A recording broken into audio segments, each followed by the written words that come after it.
একটু ভেজে তারপর বাটা পেঁয়াজ, আদা, রসুন, লঙ্কা, টমেটো সব দিয়ে দিয়েছি। একেবারে সব কিছু একই সাথে কষে নুনও দিয়ে দিয়েছি, একটুখানি চিনিও দিয়ে দিয়েছি। একটুখানি সাদা তেল দেবো। মশলা করতে করতে মাঝখানে সাদা তেল দিলেই কোনো গন্ধ হয় না। এমনি সর্ষে তেলও দিই, কিন্তু সাদা তেল দিলেও যে সর্ষে তেলের একটা গন্ধ থাকে, সর্ষে তেল দিলে করতে করতে গন্ধ উড়ে যায়, আর সাদা তেলে তো থাকেই না কোনো গন্ধ। একটু গরম মশলা দিয়ে দেবো।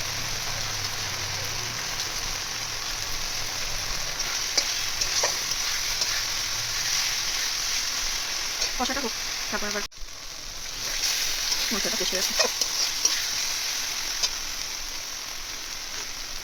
তেল ছেড়ে দিয়েছে, এবার একটু আলুগুলো দিয়ে নিই, দিয়ে নিয়ে নেড়ে চেড়ে জল হয়ে দেবো। আর একটু ভালো করে ভেজে নিয়েছিলাম।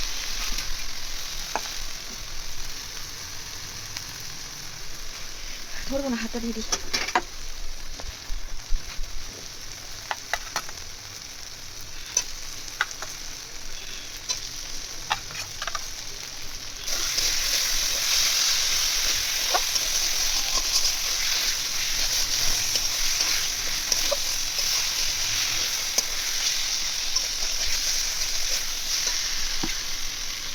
একটুখানি মশলার জল আছে দিদি।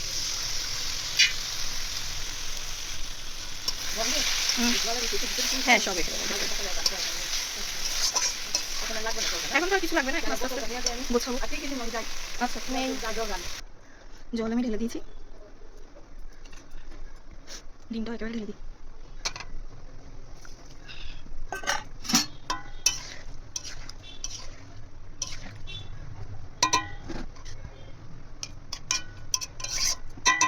যা তাপ আছে এতেই মনে হয় হয়ে যাবে, দেখে নিই। চাপা দিয়ে দেবো, একটু ভালো করে ফুটুক, তারপরে নুনটা একবার দেখে দেবো, তারপরে ব্যাস শেষ আজকে রান্না। রান্নাতে আজকে আমি তো ডিম কষাটা করছি, আর বড়টি আলু ভাজলাম, আর হয়েছে ওই গিলে মেটে কষা, ওটা আমার শ্বশুর বাবা করে নিয়ে গেছে এখান থেকে, আমি খাই না তাই আমি করিও নি। আর একটা শাশুড়ি ওপরের গ্যাসেই করে নিয়েছেন লাল শাক ভাজা। ব্যাস আজকের সানডে লাঞ্চ মেনু এটাই। বাই।